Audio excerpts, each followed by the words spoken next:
Assalamualaikum warahmatullahi wabarakatuh. Waalaikumsalam warahmatullahi wabarakatuh. Berjumpa kembali dengan podcast Mas Sanda, MTSN 2 Kota Kediri. Kali ini kita akan berbincang santai bersama Profesor Dr. Haji Yazid Bustami MA.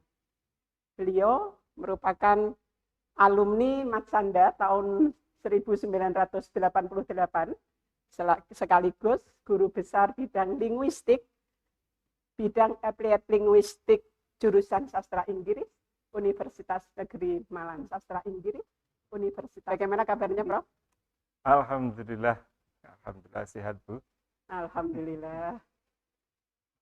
Ini tadi langsung dari Malang atau sampun nyipeng? Oh, sampun nyipeng. Udah nginep di Kediri. Oh iya, menginap di Kediri. Ini tadi sudah sempat keliling-keliling di MTSN 2 atau belum? Belum, masih ke ruangan Bapak Kepala Sekolah. Ya, melihat sedikit itu taman yang dulu ketika saya lulus dari MTS ini belum sebagus ini. Karena waktu itu masih baru. Masih baru. Okay. Menurut panjenengan perubahan yang paling tampak apa, Prof? Dari segi fisik dulu. Dari segi fisik ya keasrian ini. Dulu saya mengalami kampus yang sini, kompleks yang sini kan ketika lulusan, Bu. Jadi ketika dulu istilahnya, pokoknya ada prosesi lulusan, lupa saya ada istilah khusus, ingat saya waktu itu. Karena saya ketika proses pembelajaran semua dulu masih di KUA. Jadi di sini ketika hanya proses kelulusan saja. Berarti ketika masih bergabung dengan PGA ya, Prof? Ya, masih PGA, masih gabung. Iya. Okay. Ya. Mungkin ada yang belum mengetahui bahwa MTSN 2 Kota Kediri dulunya memang menjadi satu dengan PGA yang sekarang berubah menjadi MAN 2 Kota Kediri. Dulunya itu MAN 3 Kota Kediri, Prof. Sekarang sudah berganti nama lagi menjadi ya, MAN 2 Kota Kediri. Kebijakan baru itu ya. Ini lokasinya di KUA sebelah selatan Stadion Brawijaya. Iya. Untuk kegiatan Profesor sendiri apa sebetulnya? Selain aktivitas rutin sebagai dosen di Universitas Negeri Malang. Dapat dibilang nggak ada yang lain. Ya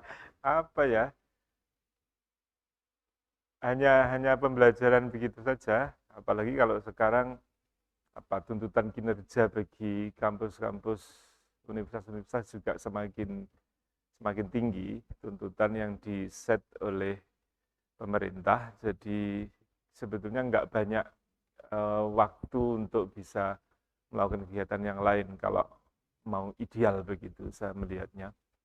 Jadi kalau seperti yang sekarang ini yang sedang kami lakukan itu melibatkan banyak dosen, itu penyiapan akreditasi internasional. Jadi yang begitu-begitu relatif menyita banyak waktu dan energi. Ya, kalau mendengar kata akreditasi, mau enggak mau pasti mindset kita langsung sibuk menyiapkan segala macam. Saya yakin di semua jenjang kelembagaan pendidikan pasti mengalami hal sejenis. Iya, sama.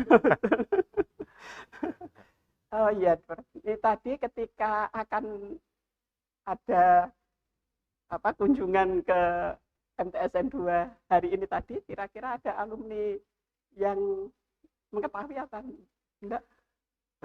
Sedikit yang mengetahui, saya rasa. Nggak tahu persisnya, tapi saya sempat mengkomunikasikan ke grup kecil saya, sesama alumni 88. Jadi mungkin saya nggak tahu apakah sebagian dari mereka akan mengkomunikasikan ke yang lain, tapi ada yang tahu sedikit. Alhamdulillah, mudah-mudahan ada yang ikut menyaksikan. Paling tidak bisa melepas kangen sesudah sekian puluh tahun tidak bertemu. Betul. Ya, pasti ada perubahan-perubahan. Iya, saya yakin banyak yang pangling. Iya, betul. Sekian tahun nggak ketemu. Ya, apalagi usia betul. MTS SMP itu kan pasti masih banyak lagi perubahan secara fisik ya, Prof. Betul, betul. Untuk kesan dan pesan, mungkin ada peristiwa yang sangat berkesan ketika Profesor masih sebagai siswa MTSN 2 Kota Kediri. Iya Bu, kesan personal kalau saya. Saya kan dari kampung ke MTS itu jaraknya sekitar 11 kilo, naik sepeda pancal. 11 kilo. Dan dulu kebijakannya adalah kelas A, B, C, suatu semester masuk pagi, D, E, F masuk sore.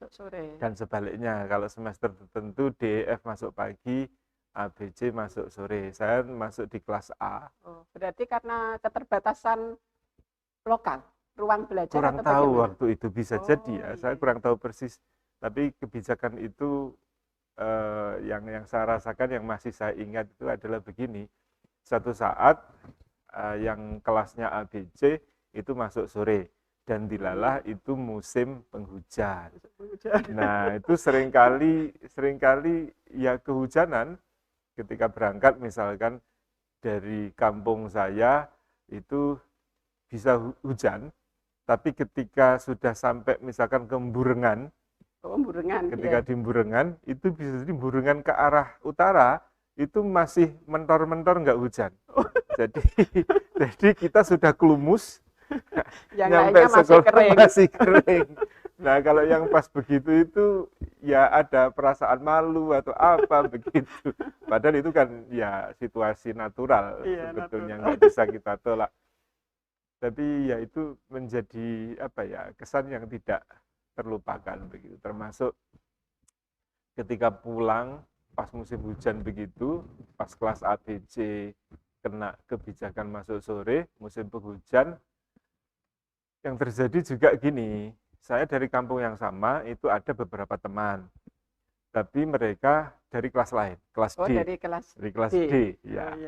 Sebagian dari kampung yang lain yang saya lewati jalur saya bersepeda itu ada yang kelas F, kelas atau E begitu. Nah, yang begitu itu berarti saya kan jadi sendirian itu, karena saya dari kelas A.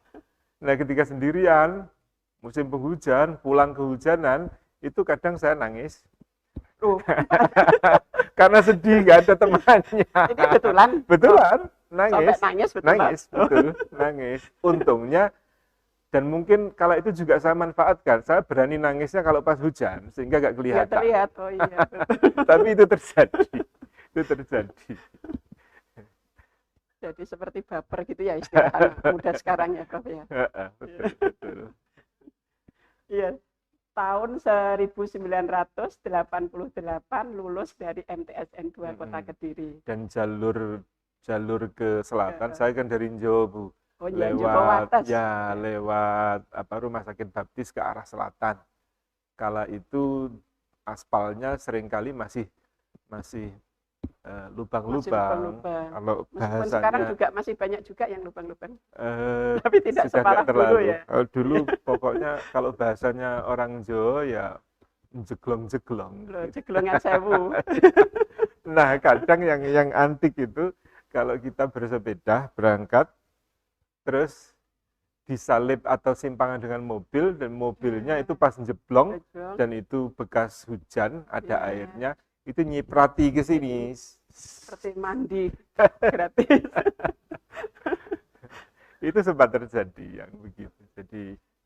Jadi kenangan tersendiri. Tapi bukan menyedihkan ya, Prof ya. Ya, kalau itu bisa sedih, cuma berikutnya ya menjadi kenangan begitu. Terindah ya. Sampai saat ini kira-kira guru favorit atau ada guru yang memberi kesan tersendiri? Mungkin karena guru tersebut akhirnya profesor menggeluti bidang bahasa Inggris. Apakah seperti itu ataukah? Sebetulnya tidak ada secara khusus yang terkait dengan bahasa Inggris. Meskipun juga ada peristiwa begitu. Tapi sebetulnya kesan awal saya terhadap guru di MTS 2 itu saya lebih terkesan kepada guru matematika sebetulnya. Oh, Saya masih iya. ingat Bu Muzayyanah. Oh, Bu Mujayana. Bu Muzayyanah Ya. waktu itu menjadi juri, salah satu juri lomba nyanyi kalau nggak salah waktu Oh, itu. Saya lupa lomba. persisnya, cuma cuma eh, waktu itu ada kegiatan nyanyi begitu. Profesor Dan jadi peserta juga? Peserta masing nyanyi? ya ini ceritanya begini, masing-masing kelas itu kan Harus. dinilai oleh guru kesenian. Oh iya, iya. Seingat saya Pak Solihin waktu Pak itu Solihin. yang menjadi penyeleksi dari masing-masing kelas itu. Guru keseniannya Pak Solihin. Kelas saya sebetulnya itu tidak ada yang memenuhi syarat. Karena nilai kesenian khususnya nyanyi itu tidak ada yang memenuhi standar minimal untuk ikut Bisa ikut lomba. lomba. Nah, yang saya ingat waktu itu, saya nggak tahu persis, tiba-tiba pokoknya saya diminta untuk mewakili kelas. Terus nyanyi di aula. Nah, salah Berarti satu juga jago nyanyi ya, Profesor? enggak, kepaksa. Dan saya ingat waktu itu nyanyi lagunya siapa itu, Gitorolis. Oh, Judulnya, ngerok berarti. judulnya Astuti. Iya, Astuti.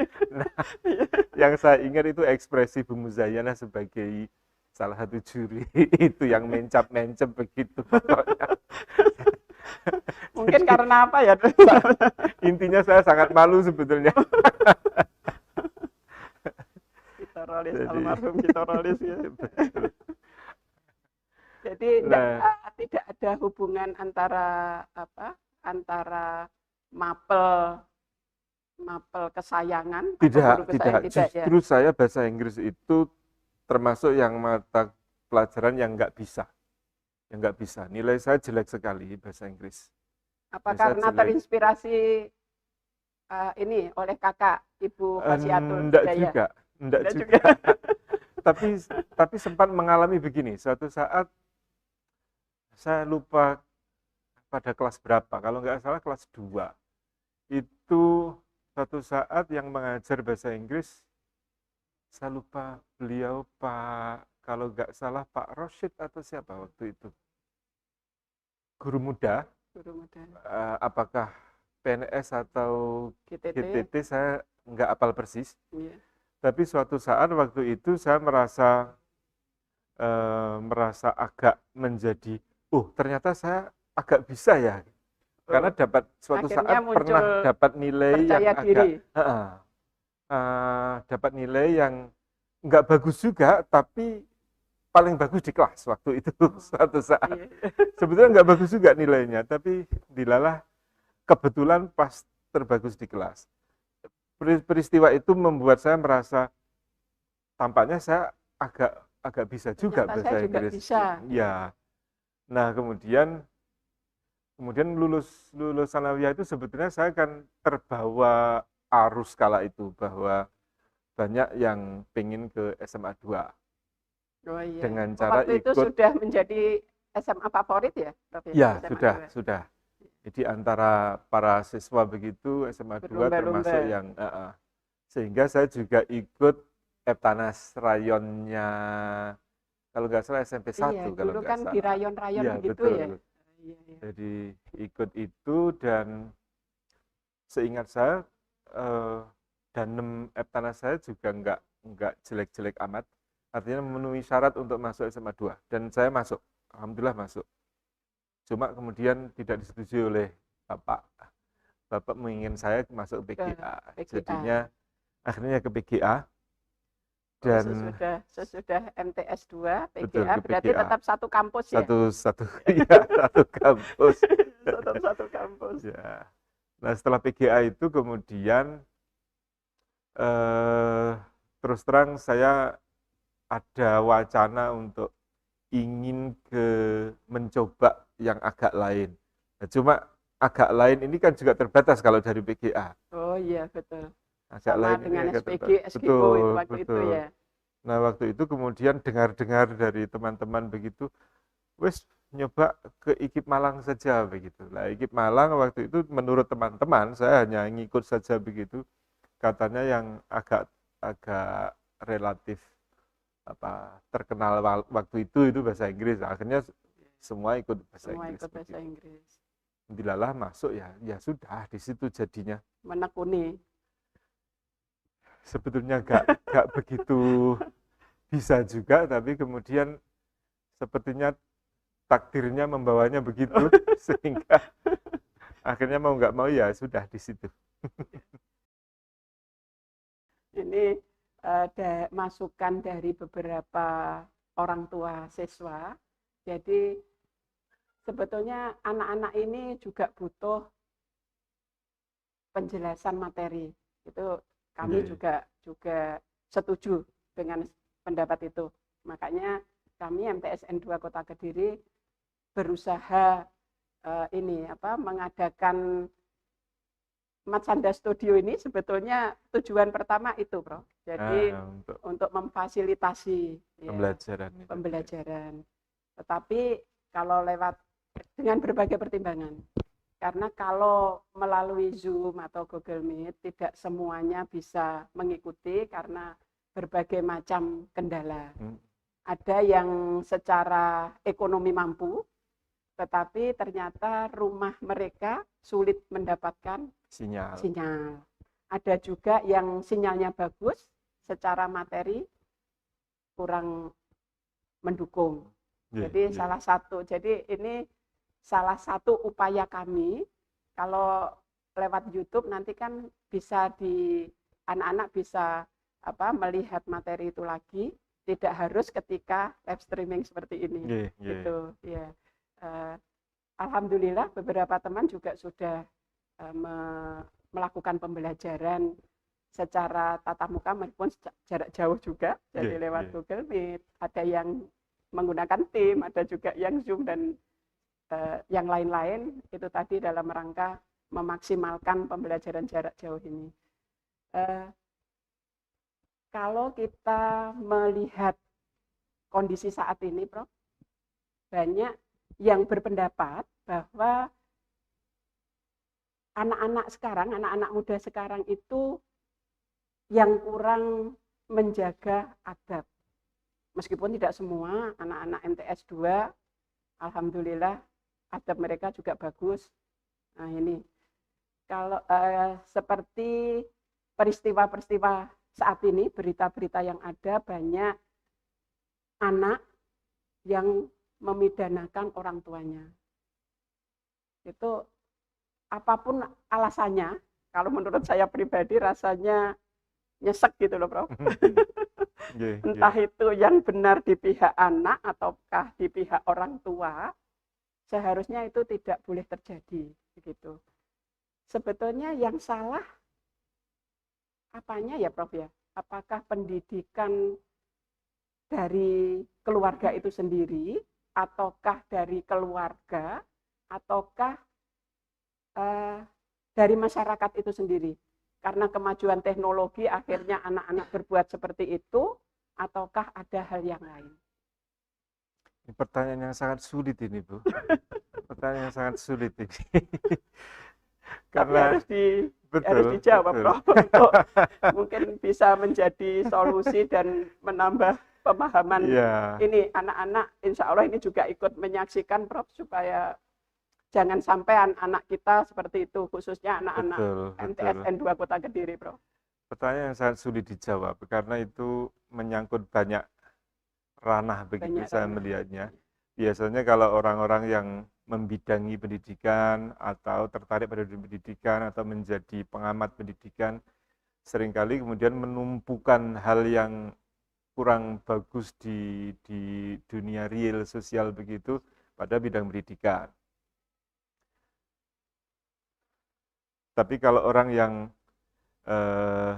melihat hal-hal yang terjadi di ranah kehidupan ini dari kacamata politis, itu seringkali juga mengkaitkannya pada bidang politis. Orang-orang yang menekuni bidang keagamaan seringkali itu kemudian melihatnya sebagai kurang efisien dan efektifnya pendidikan agama, misalkan atau pendidikan karakter dan lain-lain. Saya rasa itu memang situasi yang sangat kompleks, dan kalau melihat Kalau saya banding-bandingkan begitu, ibu bapak saya ini akhir-akhir ini agak sering memegang mata kuliah yang namanya discourse analysis atau analisis wacana. Saya melihat analisis wacana itu juga sangat terkait dengan hal yang bersifat ideologis. Ideologis tidak harus dikaitkan dengan partai tertentu, tapi ideologis itu kalau dari bahasa agama kita, khususnya orang-orang dari lingkungan MTS begini, itu biasanya merujuk ke hal-hal yang ideologis itu sebagai sesuatu yang mabda'i, dalam bahasa Arab mabda'i begitu. Itu dapat dibilang itu merupakan hal yang terkait dengan pemikiran yang sampai pada isu mabda'i atau ideologis yang itu juga mempengaruhi wujud pelaksanaan kehidupan keduniaan ini. Tentu itu sangat terkait dengan mabda atau ideologi yang ada di dunia ini. Nah, kalau yang sekarang ini, meskipun misalkan di Indonesia ya, meskipun mayoritasnya Muslim begitu, itu bisa jadi tidak terasa kita ini lebih banyak mengikuti mabda atau ideologi dari orang-orang non-Muslim. Misal kita ini juga sangat berorientasi pada yang bersifat kapitalis. Nah, kapitalis itu secara mabda'i itu kan pokok urip di dunia enak, pokok sugih, pokoknya pol-polan dengan urusan mengabaikan norma-norma agama. Ya, modelnya begitu. Dari si mabda'i begitu, dari si ideologisnya. Dan kita ini meskipun Muslim itu seringkali kemudian terbawa ke sana. Nah, kalau sudah begitu, ya sisi-sisi yang lain di bawahnya, termasuk pendidikan dan lain-lain, itu kemudian seperti kurang berdaya untuk menghadapi situasi seperti itu. Termasuk perkembangan teknologi itu dilalah selama ini itu pendorong utamanya ya yang kapitalis itu tadi. Meskipun sebetulnya hal-hal yang bersifat teknologis itu di Islam tidak anti. Jadi sama dengan misalkan dulu zamannya Sayyidina Umar ketika menjadi khalifah itu mengadopsi hal-hal yang bersifat istilahnya administratif yang itu tidak berangkat dari Islam, tapi bisa diterapkan oleh Islam. Sama dengan teknologi bisa diterapkan oleh Islam juga. Jadi tuduhan hal-hal seperti yang tadi, yang tidak adab tadi dikaitkan dengan teknologi sebenarnya enggak juga gitu. Teknologi kan bisa positif bisa negatif. Yang sama saja kita dengan jangan dikuasai teknologi. Justru kita yang harus menguasai teknologi. Itu sama dengan kita ibu-ibu di dapur, teknologi sama dengan cara membuat nasi goreng enak. Betul, sama teknologi sama dengan itunya, pisaunya itu. Iya, betul. Bisa untuk ngonceki. Bagaimana kita menggunakannya. Betul. Jadi yang lebih pokok sebetulnya penguatan dari sisi itu tadi, cara menggunakan pisaunya, cara menggunakan teknologinya. Dan itu saya melihat peran keagamaan perlu sangat penting dan perlu dikuatkan.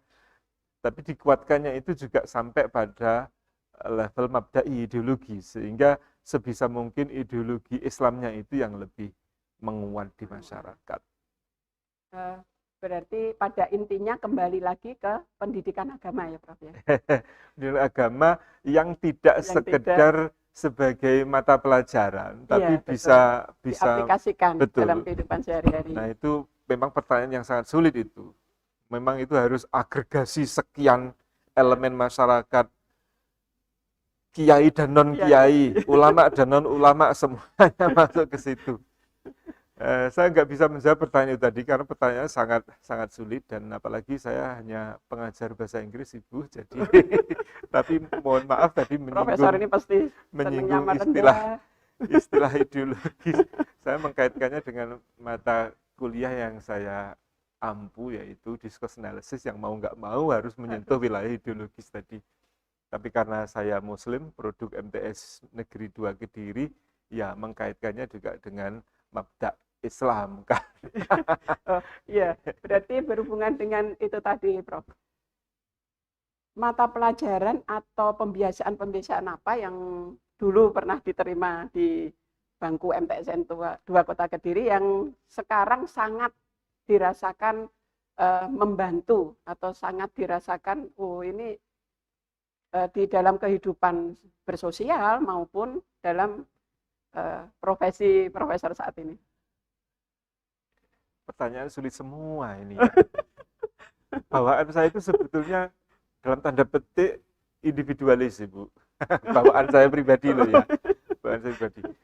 Tapi individualis itu bukan karena individualisnya ideologinya orang barat begitu, bukan. Yang tidak Tapi peduli pada orang betul, lain, betul. bukan ya. Individualis saya itu karena kurang pede sebetulnya, karena kurang percaya diri sehingga tidak begitu banyak punya teman.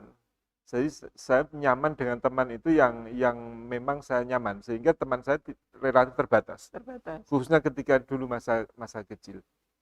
Nah, saya ingin mengkaitkan itu dengan pembiasaan yang ada di MTS kala itu yang saya ingat, saya rasakan. Saya tidak begitu banyak terlibat di kegiatan OSIS dan lain-lain, sehingga pembiasaan yang sifatnya sosial itu terus terang saya kurang, karena bawaan tadi.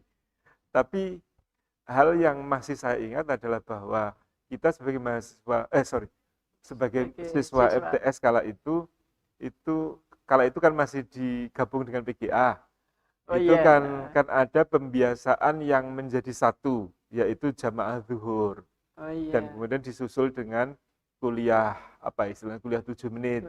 Kultum ya. Nah, kultum 7 menit. Jadi itu bagian dari pembiasaan yang memaksa kita untuk ikut biasa berjamaah dan menambah pembelajaran dengan taklim kultum itu tadi.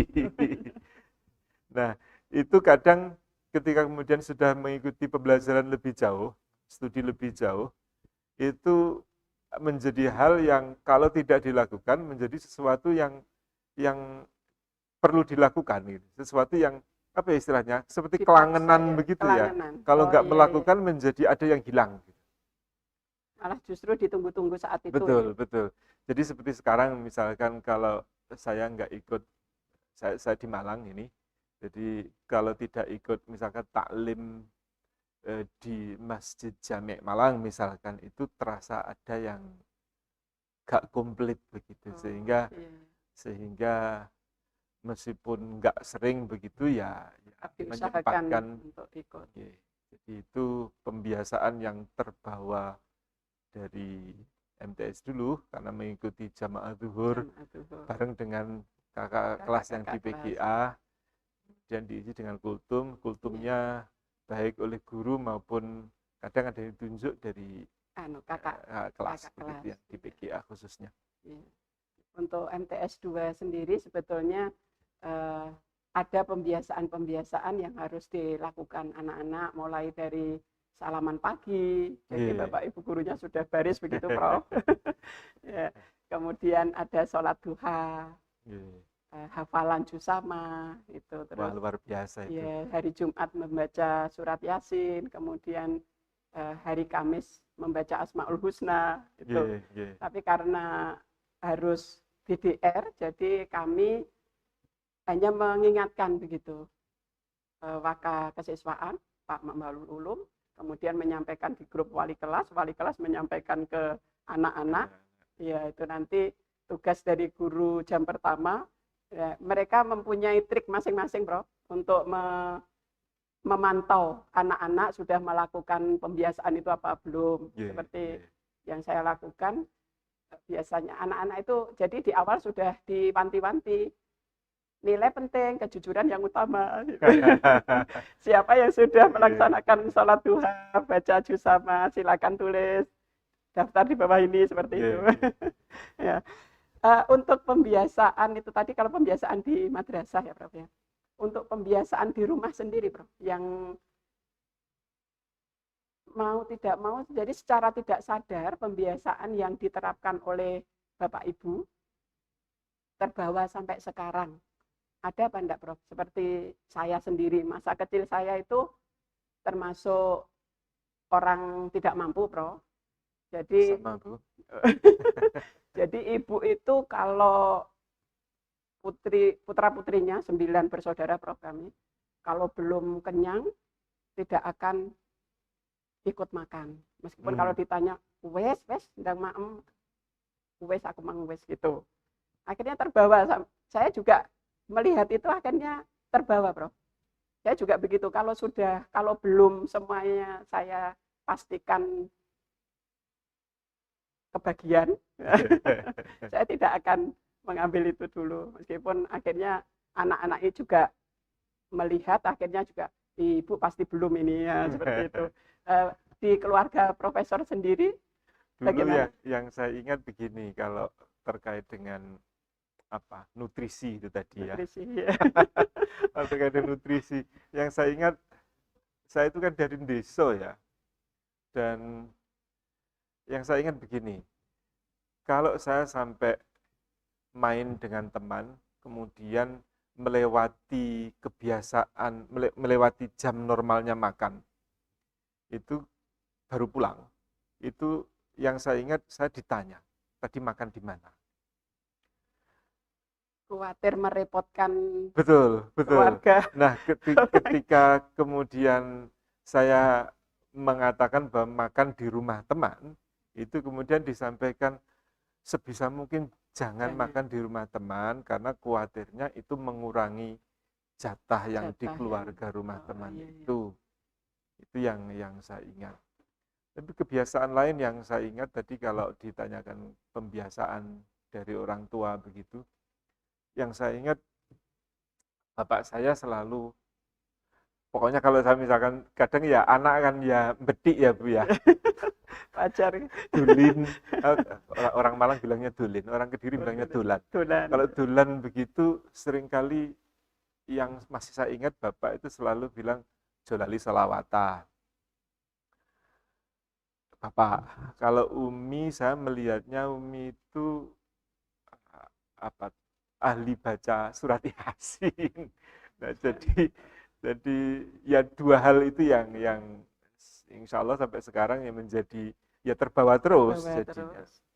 Bahkan kalau pengalaman yang kalau dari kacamata rasional dunia empiris tidak ketemu, tapi karena saya juga percaya pada sisi yang non empiris sebagai orang beragama, itu saya ingat dulu terbawa ke PGA, Bu.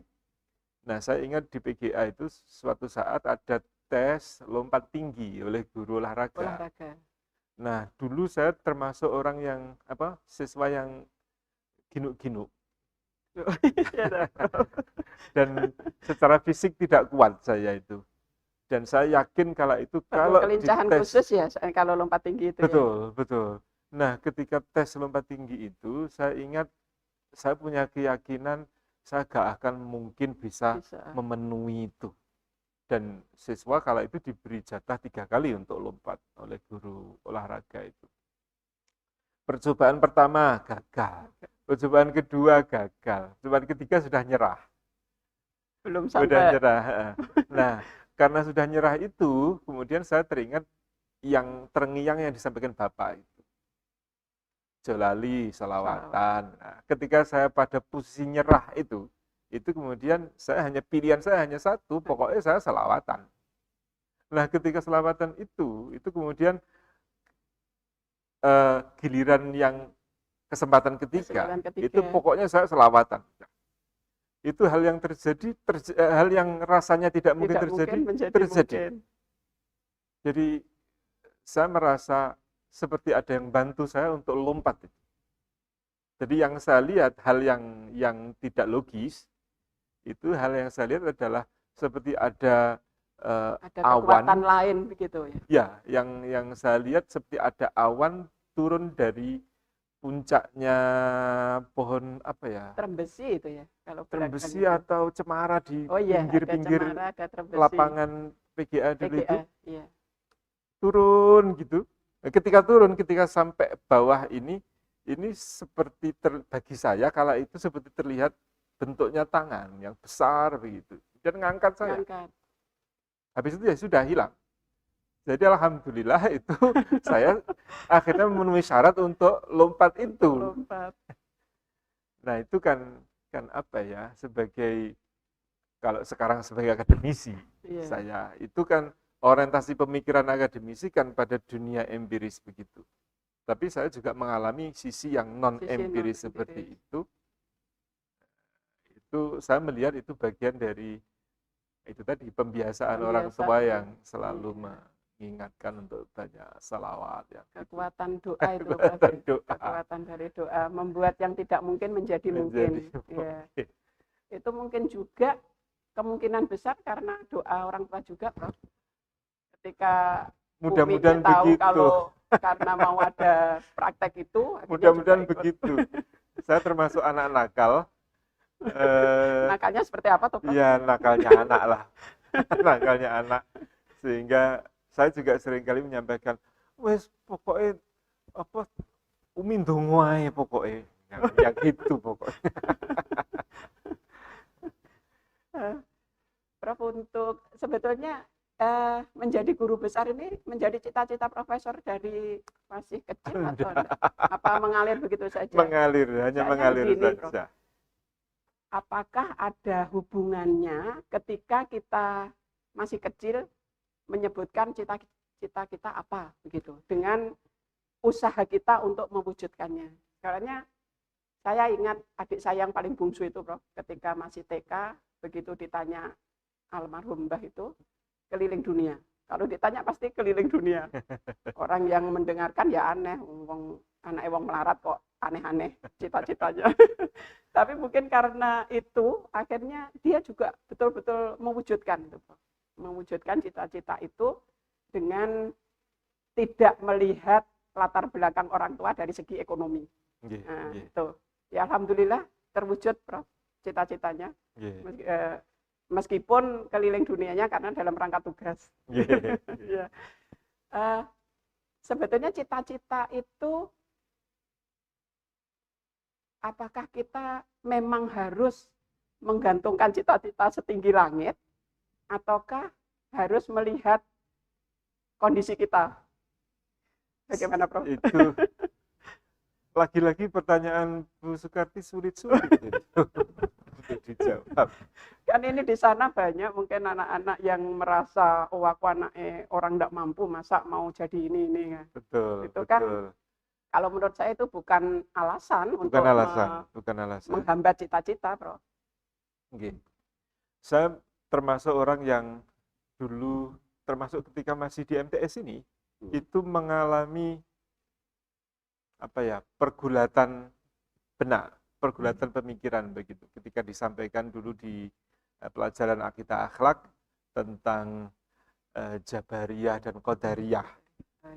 Apakah kita hidup ini betul-betul seperti wayang, seperti konsepnya Jabariyah, atau kita punya power seperti konsepnya Qadariyah. Itu termasuk bagian yang membuat ngeluh saya sebagai siswa, karena saya termasuk orang yang orang bahasa Inggris mengatakan self-reflective.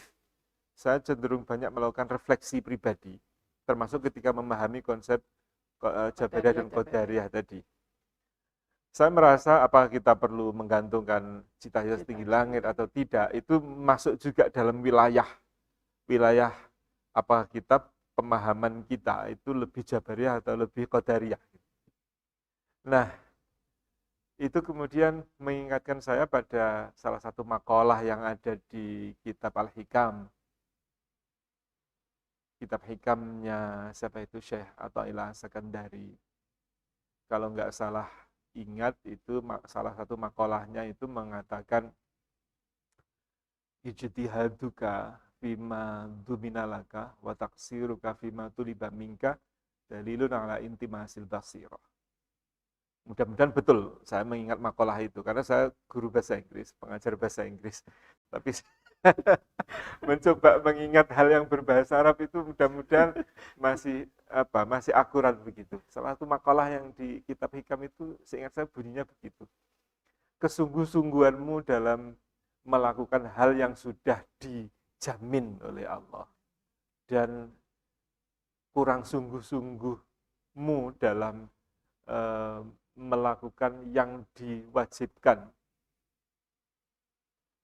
itu salah satu tanda kekurang apa istilahnya, intimasil basirah, itu kekurang pemahaman kita terhadap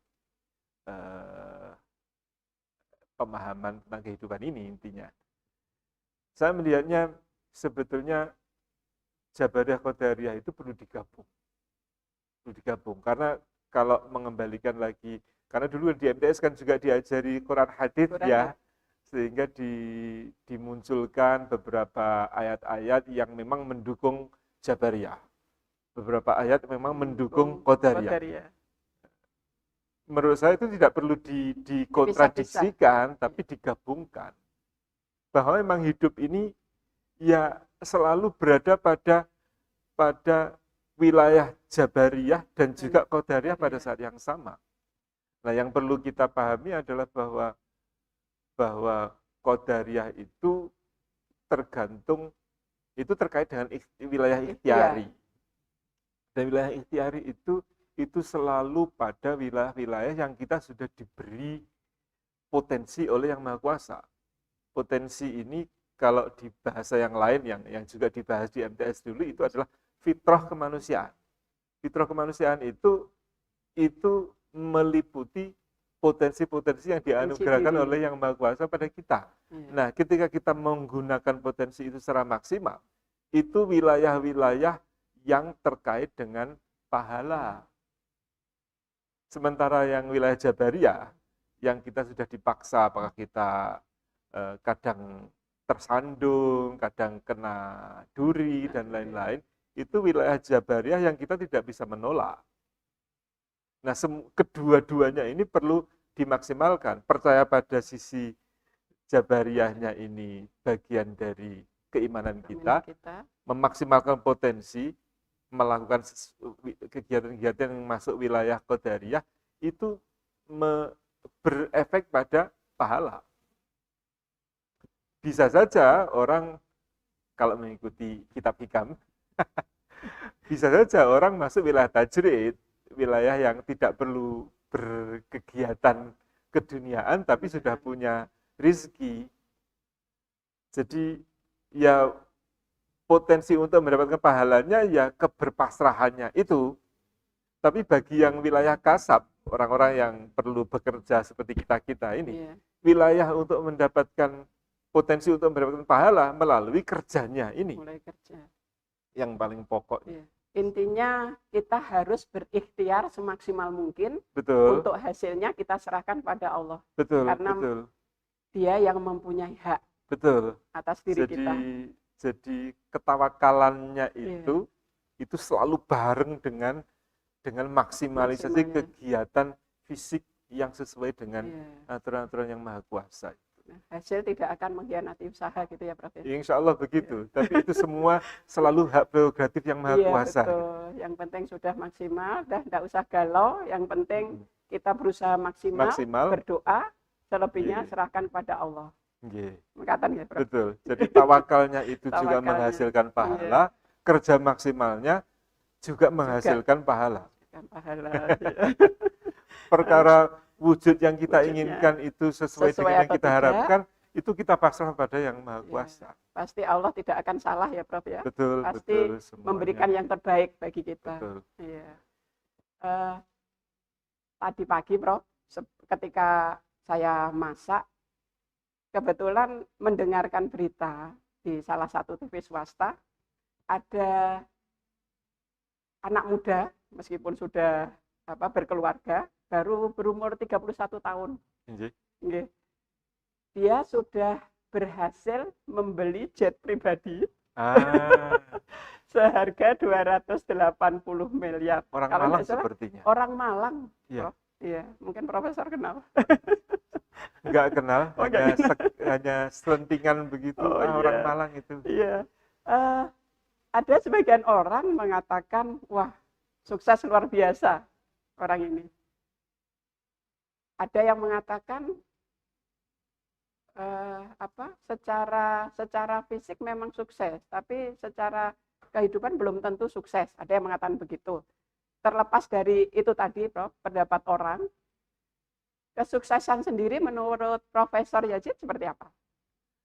Kok Dan selalu apakah sulit ya Profesor sudah pertanyaannya? merasa sukses saat Pertanyaannya ini? kok selalu sulit ya? Mungkin Susah sekali itu dijawab. masing-masing Betul, orang kan pasti punya definisi sukses masing-masing, Prof. betul. Kalau Susah menurut itu Profesor dijawab. sendiri seperti apa sukses itu? Pertanyaan ini mengingatkan saya pada suatu saat putra dari salah satu imam empat, yaitu putra dari Imam Ahmad, yang yang bertanya kepada bapaknya, kita ini kok sangat payah ya menjalankan agama ini. Kapan selesainya? Intinya kan begitu. Jadi intinya anaknya ini seperti ada ekspresi keluhan begitu. Kapan kita ini tidak berpayah-payah lagi hidup di dunia ini? Saya sangat terkesan pada jawaban Imam Ahmad. Ya, jawabannya kita akan selesai berpayah-payah ini ketika sudah memastikan kaki ini masuk ke surga. Oh iya. Jadi pertanyaannya sulit dari Bu Sukarti tadi. Itu hanya mengingatkan saya pada penggalan cerita yang disampaikan terkait dengan putra Imam Ahmad yang bertanya pada Imam Ahmad. Jadi definisi suksesnya ya ketika sudah sukses menginjakkan kaki di surga. Entah itu sebagai orang kaya, entah itu sebagai orang yang tidak kaya, entah jadi apapun, ataukah biasa-biasa saja, pokoknya memastikan diri untuk bisa mengikuti semaksimal mungkin mengikuti ajaran agama itu, sehingga bisa memastikan diri kita melangkahkan kaki di surga.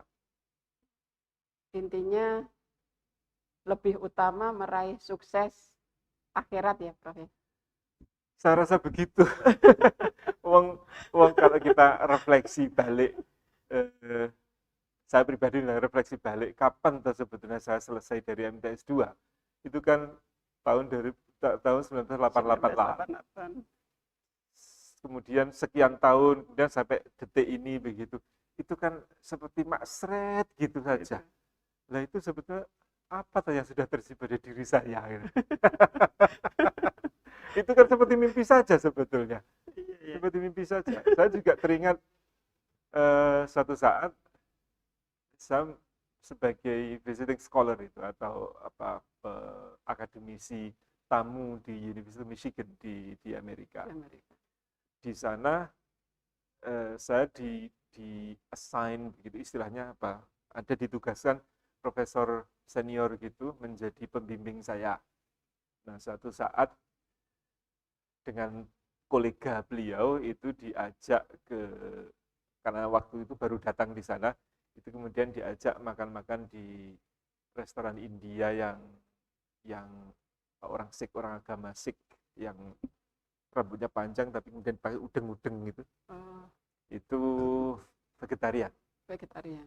Karena mereka ingin memastikan bahwa saya tidak makan makanan yang bernyawa. Yang sehingga tidak relatif terhindar dari yang makanan haram begitu maunya. Karena mencari yang makanan yang restoran muslim jauh, sehingga diajak ke yang begitu, sehingga makanannya vegetarian. Tapi yang sangat penting yang saya ingat adalah bahwa dosen senior yang menjadi bimbing saya itu waktu itu sudah tinggal 3 bulan lagi mau pensiun. Nah, kemudian ada teman yang sesama peneliti tamu begitu dari Swedia, itu yang bertanya, nama pembimbing saya itu namanya John. Temannya dari Swedia itu bertanya, John, kamu kan sudah mau pensiun, itu rasanya bagaimana? Kamu merasa sudah lama bekerja? Si John menjawabnya, baru kemarin saya bekerja itu. Padahal usia berapa? Padahal ya sudah mendekati 65. Oh, iya. Jadi ya hidup itu seperti mimpi saja gitu kan, maksret gitu saja. Cuma ketika saya refleksi misalkan sebagai siswa begitu, kala itu saya rasa itu akan normal sebagai siswa untuk berpikir ke depan itu pengen punya uang dan lain-lain, pengen bekerja enak dan lain-lain.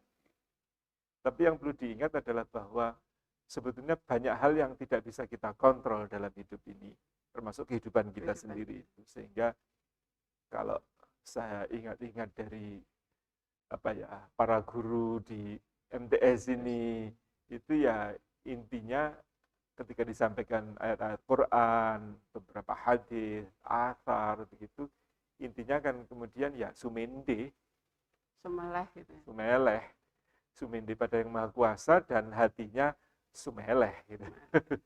Ya memang tidak kemerungsung ya tidak istilahnya orang kemerungsung. Jawa ya.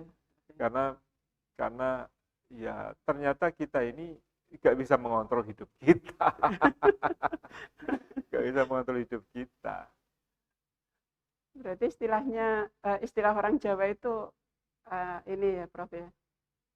Wong urip itu sak dermo mampir ngombe. Nah, itu saya rasa itu hanya sangat sekilas. betul. Jadi kalau tidak betul-betul bermanfaat untuk orang lain, kok rasanya Betul. Akan sayang, sangat eman.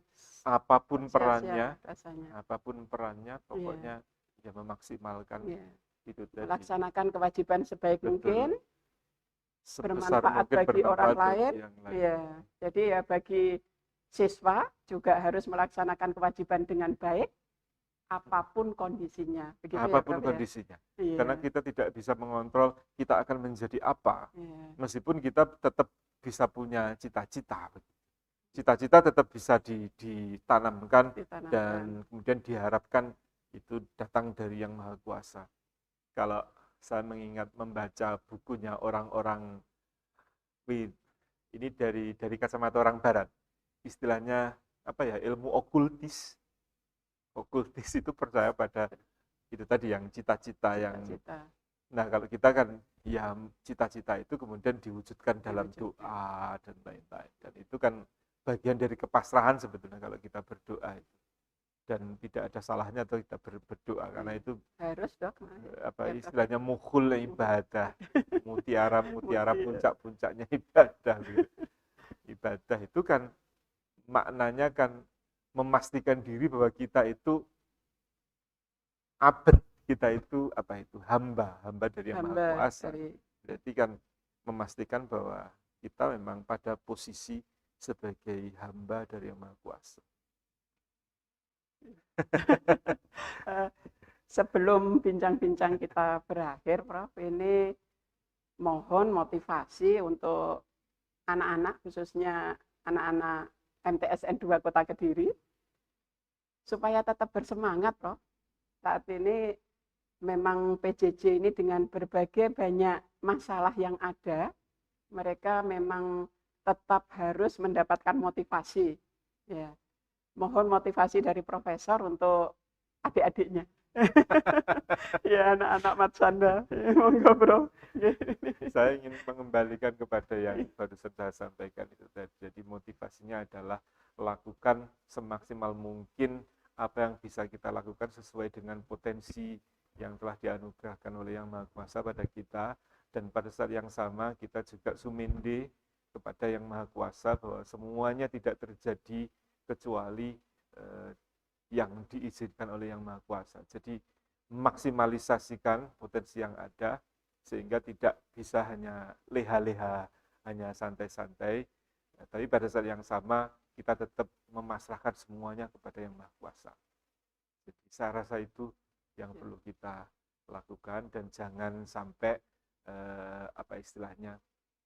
menyakiti hati orang tua sehingga kita mendapatkan keberkahan, mendapat doa-doa dari orang tua kita, dan juga jangan sampai